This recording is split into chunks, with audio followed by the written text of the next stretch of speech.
Hi there, Tanya with Sprout and Root.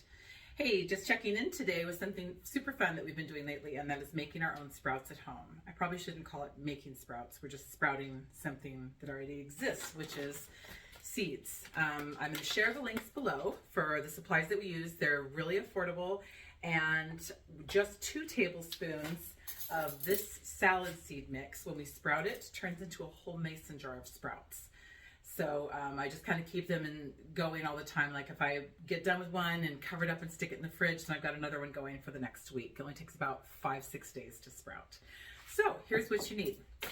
I just ordered this salad mix off Amazon, and it's got just a nice blend of different types of seeds in it. And it says it sprouts in about 5 days. I found that to be true. About 5 or 6 days, the sprouts are ready. And so what I do is I take a clean mason jar, and I add 2 tablespoons of the dried sprouts to them. It's sprout seeds is really what they are. So just 2 even tablespoons. You don't have to perfectly measure. I never do. Okay, so you get this in your clean mason jar. And then for the first night, you're just covering them up with water.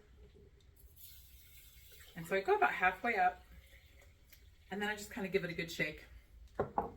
And then below, in the comments, I will share the supplies for these mesh pieces that you use, and they just insert into a regular mason jar ring.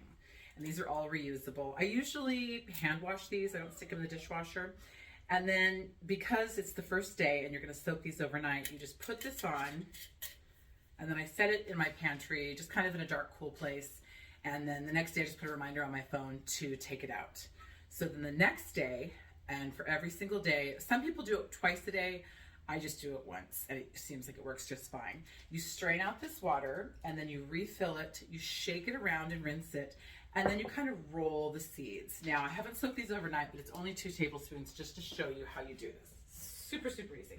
So I shake out the water, and let's say these soaked overnight. Okay, so then I just kind of roll it around until the seeds are as evenly dispersed as possible in that jar.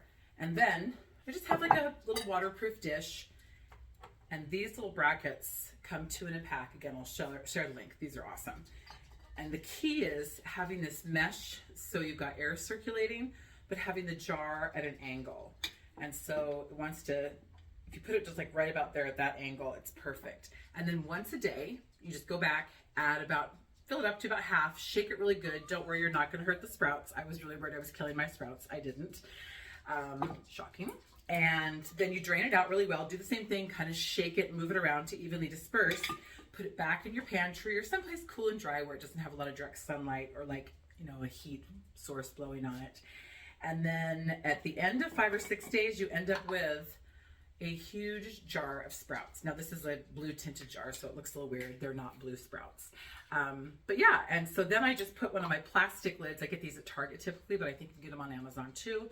And then they're good in the fridge for, I usually use them up in a week, but I found that even up to 10 days, they're still pretty good and fresh and crunchy, especially when you think about how long it took to get something from the store, shipped from the grower, it sat on the shelf, and then you bought it and you used it up. I bet your sprouts are going to be fresher. So all the supplies that I used here are going to be in the links below. I would love it if you liked and subscribed. I hope you're having an amazing week. And thank you so much for watching. Take care and God bless. Bye.